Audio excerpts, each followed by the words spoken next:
Hey guys, welcome back to my channel TSFMG. আজি মই আপোনালোকক দেখাম কেনেকৈ চাহপাত বনাই মানে আমাৰ যিখিনি চাহপাত থাকে আপোনালোকৰ ঘৰত বা সকলোৰে ঘৰত চাহপাত মানে সেইটো কেনেকৈ বনায় ফেক্টৰীত কেনেকৈ বনায় আমাৰ ফেক্টৰীতে মই দেখাম সেইফালে আপোনালোকে হয়তো বগা বগা দেখি আছে ফেক্টৰী তাতে মই যাম মানে মই আপোনালোকক দেখাম বলক আমি ফেক্টৰীলৈ যাম বলক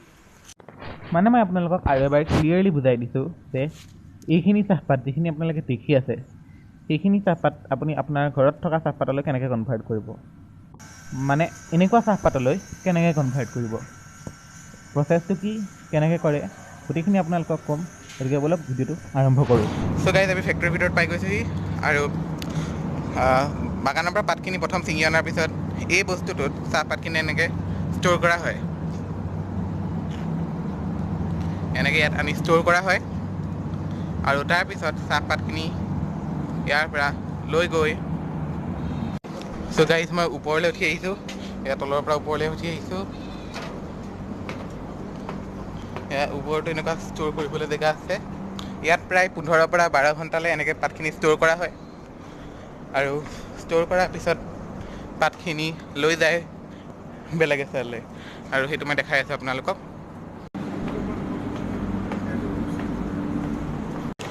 চ' গাইজ এইখিনি পাত উইডাৰিঙৰ কাৰণে একদম ৰেডি এইটো এতিয়া মানে প্ৰচেছিঙৰ কাৰণে একদম ৰেডি হৈ গৈছে চ' ইয়াৰ পৰা এতিয়া পাতখিনি লৈ যাব গতিকে মই আপোনালোকক সম্পূৰ্ণ দেখাই আছোঁ আপোনালোকে চাই থাকক ভিডিঅ'টো অকণো স্কিপ নকৰাকৈ চাব সম্পূৰ্ণ চাব প্লিজ ভিডিঅ'টো আৰু এইখিনি পাত এতিয়া নিয়া হ'ব প্ৰচেছিঙৰ কাৰণে মেচিনত ভৰাব আৰু এইখিনি চাহ অৰ্থডক্স বনিব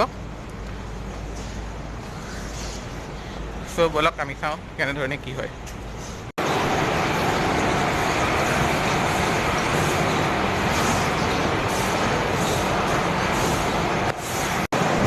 চ' গাইজ এই বস্তুটো ৰলিং টেবল বুলি কোৱা হয় আৰু ইয়াতে পাতখিনি ৰোল কৰে আৰু তাৰপিছত পাতখিনি এনেধৰণে উলিয়ায়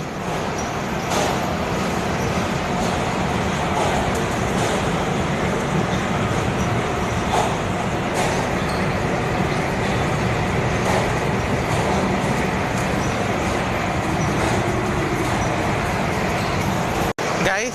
এই বস্তুটো ঘুগি বুলি কোৱা হয় ঘুগি আৰু ইয়াতে পাতখিনি এনেধৰণে ঘূৰোৱা হয়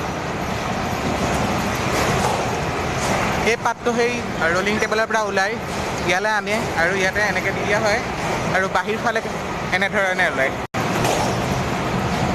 আৰু পাতটো এনেধৰণে ওলায়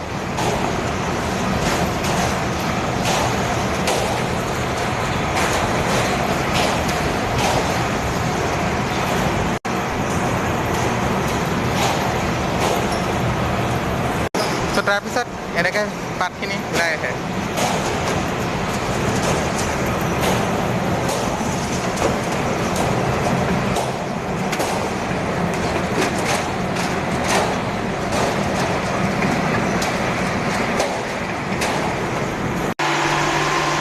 চ' গাইজ এই ৰুমটো ফাৰ্মেণ্টিং ৰুম বুলি কোৱা হয় আৰু অসমীয়াত ৰংঘৰ বুলি কোৱা হয়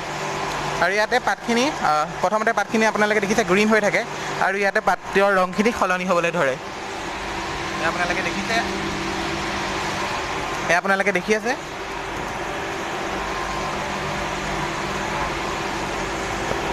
ত' ফাৰ্মেণ্টিং কমপ্লিট কৰাৰ পাছত পাতখিনি ইয়ালৈ অনা হয় ফাৰ্মেণ্টিঙত 1 বা 2 ঘণ্টা ৰখাৰ পিছত পাতখিনি ইয়ালৈ অনা হয় এইটো ড্ৰায়াৰ বুলি কয় এই মেচিনটোক ড্ৰায়াৰ বুলি কোৱা হয় আৰু এইটো পকা চাহ হৈ যায় ফাৰ্মেণ্টিঙলৈকে এইটো কেঁচা চাহ বুলি কোৱা হয় আৰু ইয়াত অনাৰ পিছত এইটো পকা চাহ হৈ যায় চ' গাইজ এতিয়া আমি আহিলোঁ শ্বৰ্টিং ৰুমত এই ৰুমটোক শ্বৰ্টিং ৰুম বুলি কোৱা হয় আৰু ইয়াতে পাতখিনি আনি পেলাই গ্ৰেডিং কৰা হয় বেলেগ বেলেগ ভাগত বেলেগ বেলেগ ডিফাৰেণ্ট চাইজৰ মতে গ্ৰেডিং কৰা হয় চাইজৰ মতে মানে পাতখিনি ভাগ কৰা হয় আৰু সেই গ্ৰীণ কালাৰ মেচিনটো আপোনালোকে যে দেখি আছে সেই মেচিনটোক কয় কালাৰ শ্বৰ্টাৰ মেচিন সেইটো এটা মই আপোনালোকক কৈছিলোঁ ঘুগি সেইটো এটা ঘুগিয়ে হয়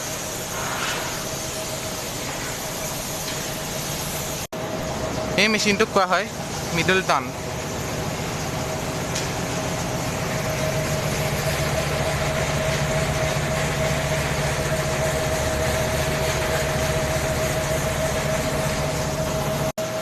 আৰু গাইজ আমি পাই গৈছোঁ চাহপাত বনোৱাৰ লাষ্ট ষ্টেপ ইয়াতে চাহটো পেকেটিং কৰা হয় এনেধৰণৰ পেকেটত চাহখিনি ভৰোৱা হয় আৰু পেকেটিং কৰা হয় এনেধৰণে।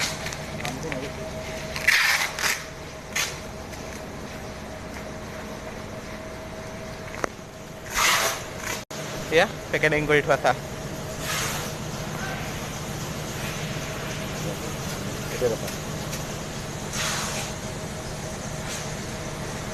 তো এইটোৱে আছিলে ফাইনেল ষ্টেপ।